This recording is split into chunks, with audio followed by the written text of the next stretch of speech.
ఏమనుకోవద్దండి ఈ సినిమా. ఈ పాట గురించి నేను చెప్పకపోతే నేనేం ఫీల్ అయ్యానో మీకు తెలియదు.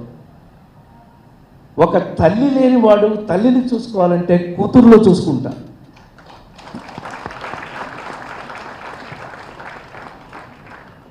మా అమ్మ చనిపోతే 10వ సంవత్సరంలో, నా 10వ ఏట మా అమ్మ చనిపోతే,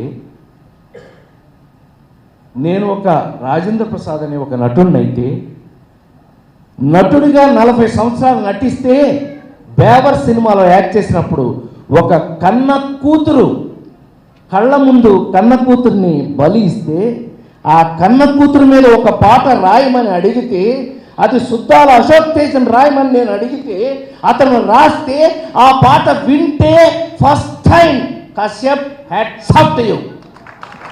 అతను లేడు ఇక్కడ, అతని కర్మ, వాడు లేకపోతే వాడి కర్మ. వాడు ఉంటే బాగుండేది. వాడు పాడితే ఆ పాటని ఫస్ట్ టైం మీరు నమ్మి తీరాలి. ఇంత ఎమోషన్ నాకు ఎందుకు వస్తుందని చెప్తున్నా. రమేష్ చెప్పాలి నాకు ఆ పనికి మాలిన సెల్ ఫోన్లో వినిపిస్తే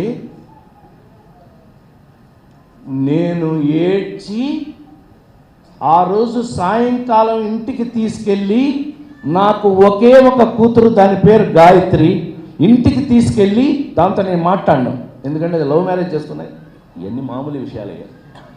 పిలిపించి దాన్ని ఇంట్లో దాన్ని ఎదురుగా కూర్చోబెట్టి ఆ పాట నా మనస్ఫూర్తిగా 4 సార్లు వినిపించిన వాడిని నేను. అదే ఇప్పుడు మీరు విన్న పాట. తల్లి తల్లి నా చిట్టి తల్లి, నా ప్రాణాలే పోయాయమ్మా. అమ్మ పోయినప్పుడు ఏడవలేదు ఈ లంబి కొడుకు, కూతురు పోయినప్పుడు ఏడ్చాను.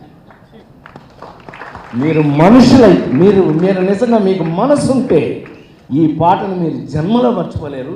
ఇప్పుడు నేను నాకంటే చిన్నవాడు లేకపోతే పాదాలకు నమస్కారం పెట్టేవాడిని, కానీ నా సోదరుడికి నేను అడిగినందుకు, అంత అద్భుతంగా రాసినందుకు, నా